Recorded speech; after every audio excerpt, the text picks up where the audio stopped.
Hello and welcome to Friday's programme. I'm Kylie Pentelow. And I'm David Wood. Coming up tonight between now and 6:30. Good evening. Parents say they're worried children with special needs will be unable to go to mainstream schools because of council cuts. A protest has been held ahead of today's Somerset County Council meeting after families say they were told of redundancies in the physical impairment and medical support team. They say the cuts will have a dramatic and damaging effect, as Ben McGrail now reports. Next tonight, a woman with asthma says her life is becoming intolerable because of mould on her walls. Emma Burberry says that despite nearly 2 years of repeated requests for help from Cornwall Council, the problem remains and is in fact getting worse. And she says she's now at her wit's end, as Cathy Wardle reports.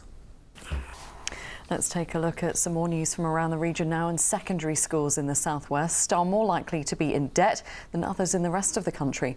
A third. Senior doctors at the Royal Cornwall Hospital say they will continue to run a dedicated command centre until Easter. It was Truro bus station is to close for 10 weeks while it undergoes maintenance and refurbishment work. There'll be no public.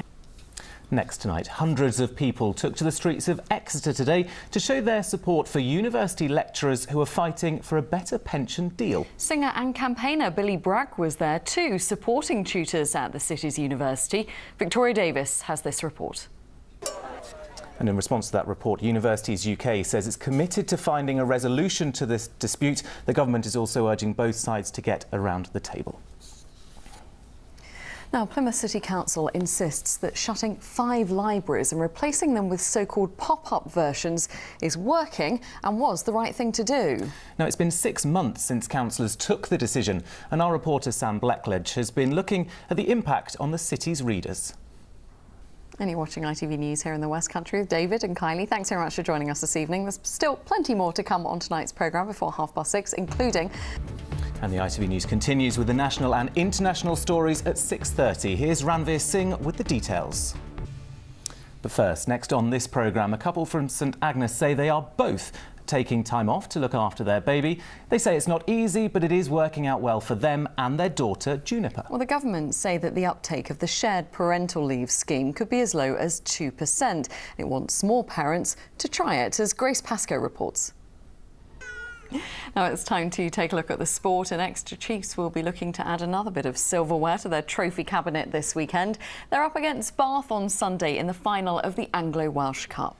And as Jeff Welsh now reports, with one of the Chiefs' key players looking to retire at the end of this season, there is hope a win will help end his career on a high. So Exeter's big match is on Sunday, but the Cornish Pirates and Plymouth Albion both have games tomorrow. The Pirates... Let's move on to football then, and we are getting to the business end of the season now. Plymouth Argyle will be looking to move back into the League One.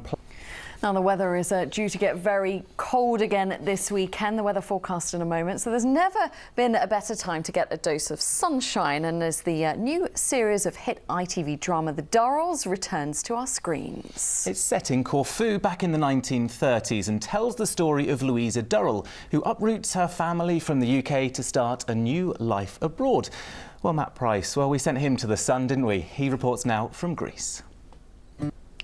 Lucky Matt, amazing location. It's lovely there, isn't it? But if you don't fancy a trip to the sunshine in Greece, why not stay here? Because the tourism industry in England is worth more than £100 billion a year and, of course, is a major part of the economy here in the southwest. Well, tomorrow, a week-long celebration of some of the most beautiful parts of the country to encourage more people to visit begins. And, of course, our region features heavily. We can talk to Andrew Stokes from Visit England, who is in our London studio. Andrew, tell us more about what you hope to achieve in English Tourism Week. Well, we certainly have been having some weather recently, haven't we? With Easter nearly upon us, the tourism industry and the rest of us will be hoping for some sunshine and the arrival of spring finally. But you can forget about any hint of warmer temperatures this weekend at least, because it's going to get very cold again. So we sent Kate to a farm in Devon that attracts a large numbers of visitors. Kate, another cold patch on the way then? Thankfully indeed. OK, Kate, thanks very much.